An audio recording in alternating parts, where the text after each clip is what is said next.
আসসালামু আলাইকুম। Hello everyone, কেমন আছেন সবাই? আমি আছি আলহামদুলিল্লাহ ভালোই। শালগম অনেকেরই খুব পছন্দের সবজি, আবার অনেকে একেবারেই খেতে চায় না।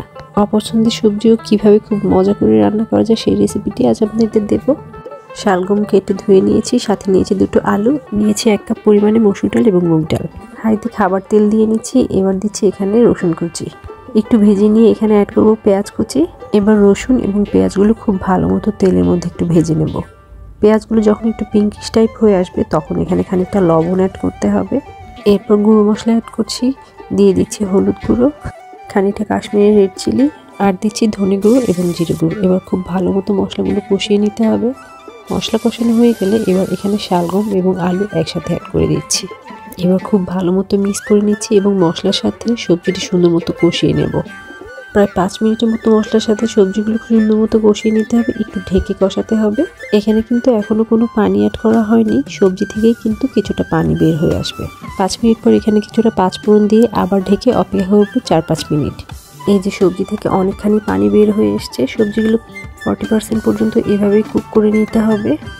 শালগম সেদ্ধ হতে একটু সময় লাগে, তাই সেই অনুযায়ী আপনারা কষাবেন। মোট কথা প্রায় 10-12 মিনিট পরে সুন্দর মতো কষানো হয়ে গেলে এবার এখানে হাফ টমেটো কুচি অ্যাড করে দিচ্ছি। এটা কিন্তু একেবারেই অপশনাল, আপনারা চাইলে অ্যাড করবেন, না হলে না দিলেও চলবে। তবে শীতের সিজনে আমার খুব ভালো লাগে যে কোনো কিছুর সাথে টমেটো ইউজ করতে। সবজিগুলো 40%-এর মতো কুক হয়ে গেছে। এই পর্যায়ে এখানে ডালগুলো অ্যাড করে দেব।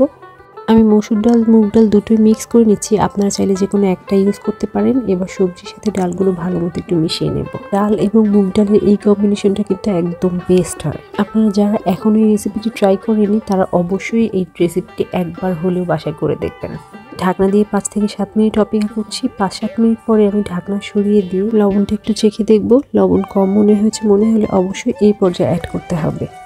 আমার খানিকটা লবণ দরকার ছিল, আমি এবার লবণ দিয়ে নিচ্ছি। সবজির সাথে ডালগুলো আরেকটু সুন্দর মতো কষানোর জন্য এখানে আমি 1 কাপ পরিমাণে গরম পানি ইউজ করছি। এবার ভালো মতো একটু মিশিয়ে নিচ্ছি।